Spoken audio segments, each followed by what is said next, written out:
rumah sakit itu kalau di situ ada pasien COVID itu dapat duit dari pemerintah gitu.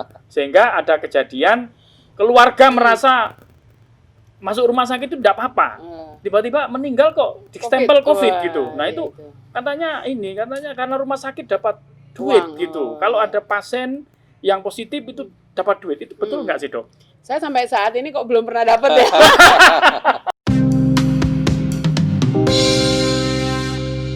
Ya, Dokter Siva, saya mau nanya ini tentang sejawatnya Dokter Siva. Saya pernah baca data dari ID, ya Jawa Timur maupun nasional itu kalau di total dokter yang meninggal ya karena COVID ini ratusan jumlahnya, ratusan. Ini sudah seluruh Indonesia ya Dok ya. Nah ini termasuk tinggi mengingat jumlah dokter kan masih sangat terbatas ya begitu, apalagi spesialis ya.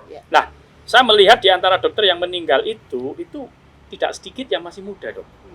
Artinya kalau kita ngomong dari daya tahan tubuh kan asumsinya masih muda kan begitu kan. Terus yang kedua dokter, asumsinya kan lagi-lagi asumsi ini mereka lebih paham lah dengan protokol kesehatan, menjaga kesehatan sebagainya. Tetapi kenyataannya banyak yang meninggal. Ini karena kewaspadaan yang kurang atau fasilitas yang kurang. Ya memang itu yang menjadi keprihatinan kita ya, karena Indonesia ini lagi-lagi kita rankingnya naik karena termasuk untuk urusan nakes ini kita nomor kalau nggak salah 3 atau 5 ya dari jumlah nakes yang meninggal kalau dibandingkan dengan proporsi nakes dokter seluruh Indonesia seperti itu. Nah keprihatinan ini memang banyak dulu di awal-awal itu memang jelas karena keterbatasan APD.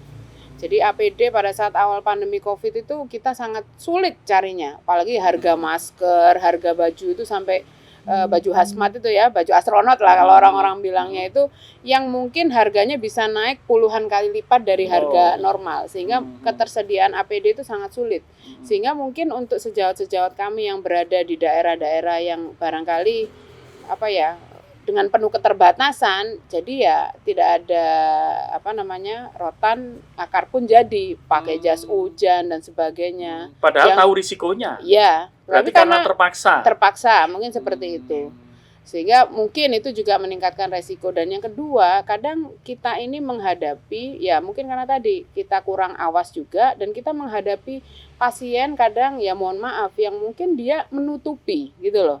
Jadi mereka, apalagi sekarang kan takut ya ke rumah sakit katanya di-COVID-kan kan seperti itu. Nah, kadang kalau kita tidak aware pasien COVID kan bisa saja tampilannya dia normal atau mungkin hanya demam biasa dan sebagainya. Kalau kita tidak aware dan dia tidak, pada awal-awal kan kita harus tahu dia perjalanan dari mana, dari zona merah kah atau dari luar negeri kah misalnya seperti itu.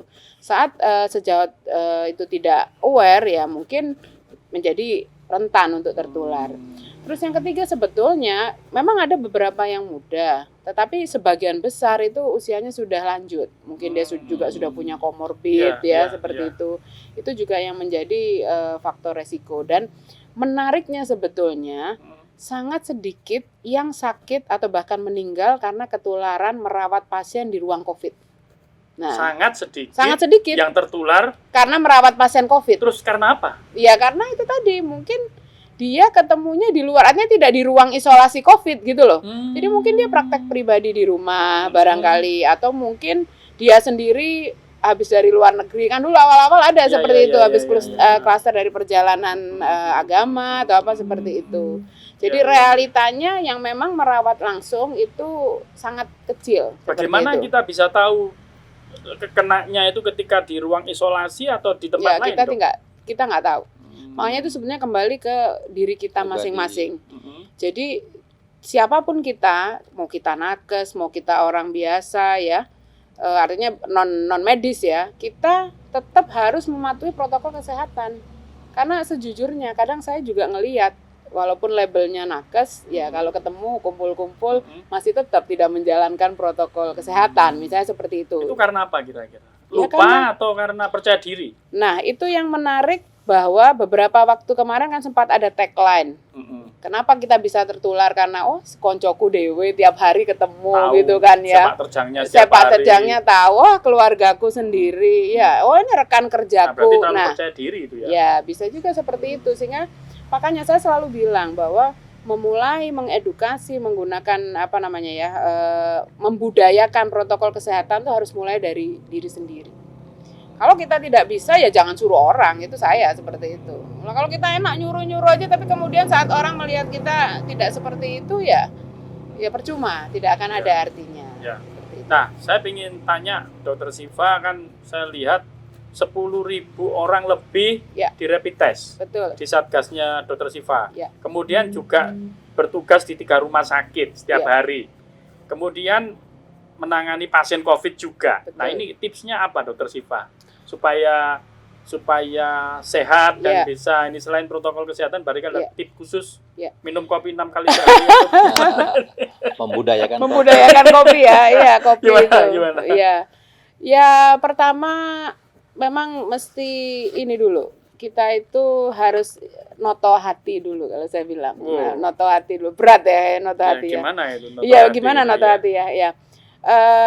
Saat kita bekerja, kita harus bekerja dengan ikhlas. Termasuk saat menjadi tenaga medis, kita mau ketemu orang ya, kita juga nggak tahu apakah orang itu mungkin ada COVID atau tidak, seperti itu.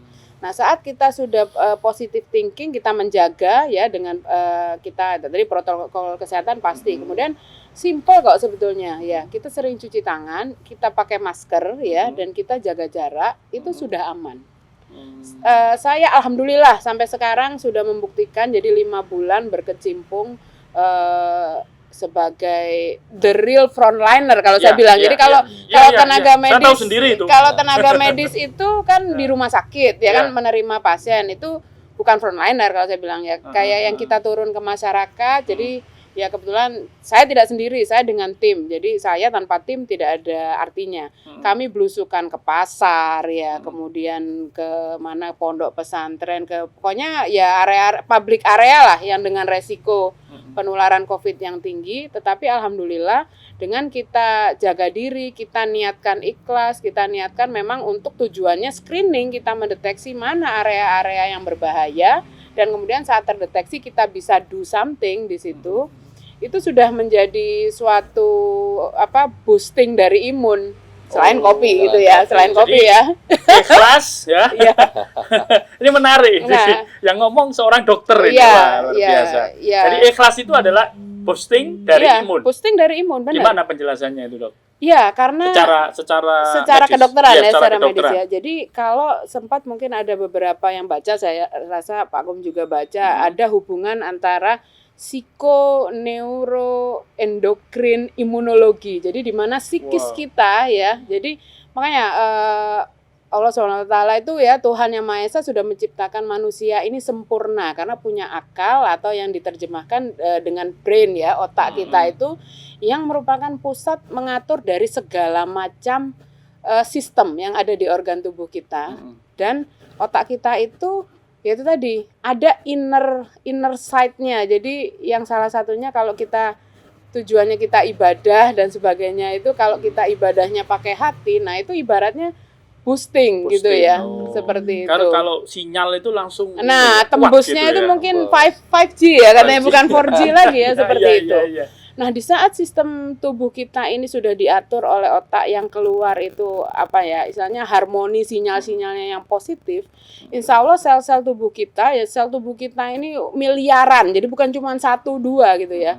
Kalau diatur dengan aura yang positif, sinyal yang positif, insya Allah tentara-tentara imun yang ada di tubuh kita ini siap menghadapi apapun, seperti itu. Kuncinya ikhlas tadi itu ya. Ya, seperti itu. Jadi ya cemas wajar, namanya manusia ya, cemas. Seperti saya rasakan di saat awal-awal pandemi COVID itu ya takut gitu kan ya. Gimana mau nggak praktek itu, kasihan pasien seperti itu. Mau praktek resikonya pulang ke rumah nggak bisa ketemu keluarga kan, seperti itu. Jadi sangat banyak dilema, tetapi kemudian saat kita pasrah, kita kembali lagi ke hakikat penciptaan kita ya sebagai manusia, kan katanya sebaik-baik manusia itu yang bermanfaat untuk bagi manusia yang lain kan, seperti itu. Dan kebetulan apalagi misalnya saya sebagai dokter, tenaga medis, atau teman-teman yang lain yang bergerak di bidang apapun yang bisa kebetulan dititipi tanggung jawab bisa bermanfaat untuk orang lain, rekan-rekan media juga ya menyebarkan suatu hal yang baik.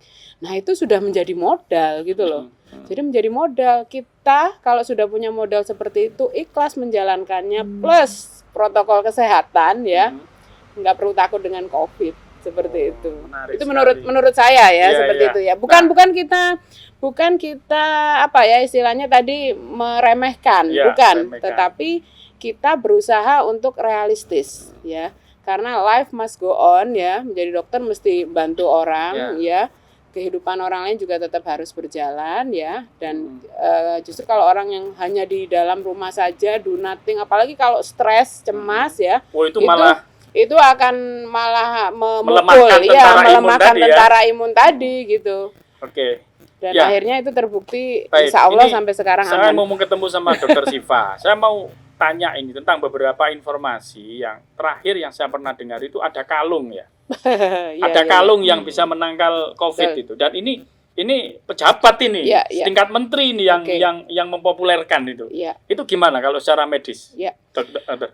Jadi itu kalung saya udah lihat karena itu sempat di awal-awal tuh udah sampai booming banget sampai di Jepang kalau nggak salah ya, itu originatornya dari Jepang masuk ke sini ya, kembali lagi harganya udah naik 10-20 kali lipat ya.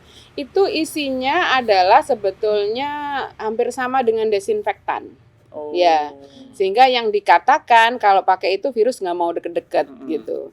Tapi yo kira-kira kalau kita gunakan dalam waktu jangka panjang, ya kita nggak tahu efeknya, kan kita bisa terhirup toh. Nah, kita nggak tahu efeknya ke diri kita, ke paru-paru kita gitu ya. Sehingga secara medis, secara teori, secara riset itu tidak terbukti. Nah, yang lebih menarik lagi belum ada penelitian yang membenarkan itu. Ya, yang lebih menarik lagi ya baru-baru ini yang booming bukan yang dibumingkan oleh Kementerian Pertanian ya, mungkin yang berasal dari inilah ya eukaliptus ya, seperti itu ya. Eukaliptus itu semacam minyak kayu putih itu ya? Betul, seperti itu. Ya. Kenapa harus pakai kalung? Dioseri minyak kayu putih. Nah, betul. Iya, dioseri atau sekarang yang terbaru dikasih maskernya dipasang seperti itu. Anyway, kalau saya prinsipnya ya saya banyak ditanya pasien dan sepertinya mungkin tidak hanya itu, hal-hal yang lain, tidak hanya sebatas kalung, yang lain-lain ya. Prinsipnya begini, COVID ini penyakit yang baru, kita harus open mind terhadap segala sesuatu yang mungkin bisa menjadi obatnya atau terapinya. Tetapi kalau kami sebagai tenaga medis atau kita lah sebagai seorang ilmuwan, ada tahapannya. Jadi kita mesti lihat ada pembuktiannya enggak, adakah risetnya. Malah mungkin kalau perlu kita buka, ayo kita teliti. Sehingga di saat seorang mengklaim kita punya dasarnya, ya mungkin itu sesuatu hal penemuan yang baru seperti itu. Ya. Paling akhir ini yang soal informasi yang berseliweran ke masyarakat. Kaitannya dengan isu yang mengatakan bahwa rumah sakit itu kalau di situ ada pasien COVID itu dapat duit dari pemerintah gitu. Sehingga ada kejadian keluarga merasa masuk rumah sakit itu tidak apa-apa. Tiba-tiba meninggal kok distempel COVID gitu. Nah itu katanya karena rumah sakit dapat duit gitu. Kalau ada pasien yang positif itu dapat duit, itu betul nggak sih dok? Saya sampai saat ini kok belum pernah dapat ya. Rumah sakitnya yang dapat. Nah, katanya. Ya itu katanya kan Tapi kalau saya tanya sama direktur, mungkin harus tanya sama direktur juga ya. Nggak, jadi begini, ada hal yang perlu diluruskan bahwa memang sejak COVID ini Kementerian Kesehatan menjamin pasien yang memang kasus konfirmasi COVID itu seluruh biaya pengobatan ya, mulai kamar, obat dan sebagainya, expense yang dikeluarkan itu menjadi tanggungan pemerintah. Nah, seperti itu. Barangkali itu yang diartikan oleh orang bahwa rumah sakit dapat duit. Karena begitu terdiagnosa COVID ya amit-amit jangan sampai misalnya masuk gitu ya, Pak Gum. Itu nggak bayar sama sekali. Kalau positif. Iya, kalau positif. Kalau PDP kalau berat kemarin masih di cover. Sekarang kan udah nggak pakai istilah PDP sekarang. Jadi hanya suspek, probable dan Tetapi kasus yang sama konfirmasi. aja dong, malah bingung. Ya memang sengaja dibulet-bulet gitu ya, biasanya seperti itu ya. Iya. Kalau ada konfirmasi seperti itu, artinya kan ada gejala, ada bukti data yang lain ya. Kita ngomong COVID itu mohon diperhatikan bahwa kita nggak cuman wah COVID gitu, tanpa dasar nggak juga. Jadi banyak, ada labnya, ada foto ronsennya, ada kondisi pasiennya, plus swab tadi. Jadi bukan hanya rapid test loh ya, rapid test itu hanya screening. Jadi harus ada dilakukan swab seperti itu. Nah di saat hasil swab belum jadi, tetapi data pendukung lain itu sudah mendukung ya, makanya itu yang dibilang PDP ya, atau kasus suspek atau kasus probable, itu di cover oleh Kementerian Kesehatan. Nah sehingga orang yang bersangkutan, pasien yang bersangkutan tidak perlu membayar biaya rumah sakit. Nah sehingga kan mungkin orang bilang loh, wes loro masuk ICU ya, yang kita tahu bahwa pasti biayanya mahal kok nggak bayar. Nah pasti ini permainan ini, bahwa harapannya bahwa rumah sakit seneng nih oleh pasien COVID karena dapat duit dari pemerintah, mungkin seperti itu. Tidak betul kalau misalnya ada yang beranggapan masuk nggak apa-apa kok, tiba-tiba ketika meninggal di stempel COVID itu tidak betul ya? Tidak betul. Semua kita karena di rumah sakit itu sudah ada standarnya. Betul. Jadi kita mendiagnosa sesuatu itu ya ada dasarnya.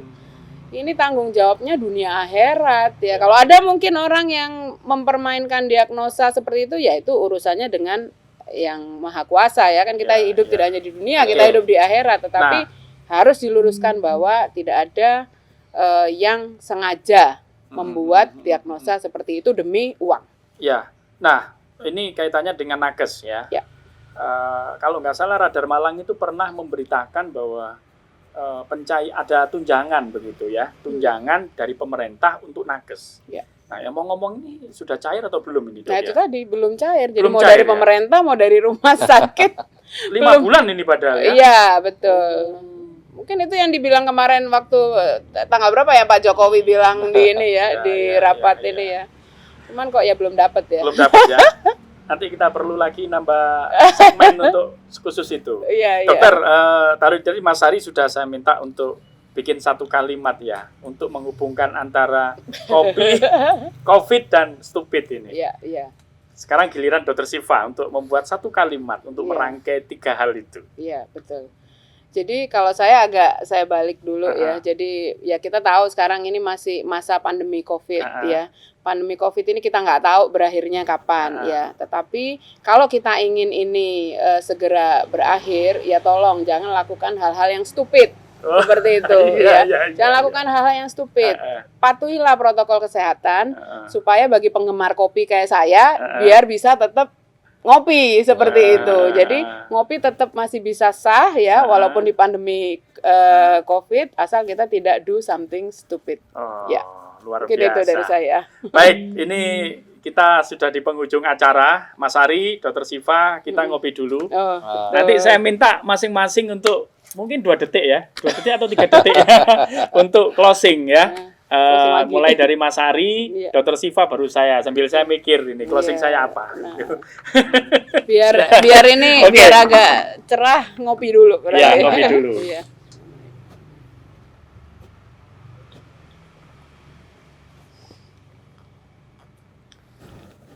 Oke. Ya. Sekarang sudah ngopi, Mas Ari, silakan untuk membuat pernyataan singkat. Ya, kopi, COVID, stupid. 3 detik. Ya, 3-5 detik. Lagi. Silakan Mas Ari. Jadi tadi kalau saya boleh sampaikan bahwa manfaat jadi pengusaha kopi itu ya. Tadi ada tagline-nya adalah coffee, COVID, and stupid gitu. Kalau saya tadi mendengar dari Dokter Siva tadi menarik gitu loh. Jadi di situ mendapat sebuah imunnya tambah karena ikhlas tadi itu. Kalau bisnis kopi itu mendapat ada manfaat kopi adalah menambah imun lebih tinggi, ya, imannya lebih tinggi. Karena saya ketemu teman-teman saya yang tadinya peminum alkohol jadi minum kopi sekarang.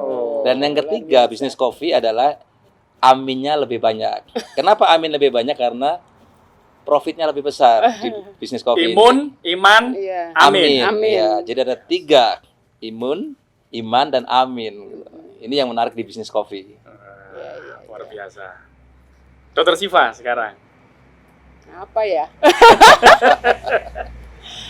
Ya, bagi penikmat kopi ya, remaja-remaja milenial yang masih seneng ngopi-ngopi ya, ya tolong dilakukan dengan wise gitu ya, supaya kita sama-sama bisa survive dalam pandemi COVID ini ya. Don't do something stupid. Kita masih tetap bisa menikmati kopi, tapi dengan cara kita respect orang lain. Jangan sampai orang lain karena kebiasaan kita ngopi sambil ngumpul-ngumpul, nggak mau distancing, akhirnya menyebabkan penularan kepada orang lain. Jadi harus stay healthy ya, don't be stupid, tapi tetap minum kopi di era pandemi COVID gitu ya. Ya. Okay. Luar biasa. Tinggal saya ini ya. Ya. Ya. Kopi tidak selalu hitam. Ya. Dan hitam tidak selalu kelam. COVID juga begitu. Ya. Tidak selalu hitam. Karena COVID juga ada yang kuning, ada yang oranye, bahkan ada yang hijau.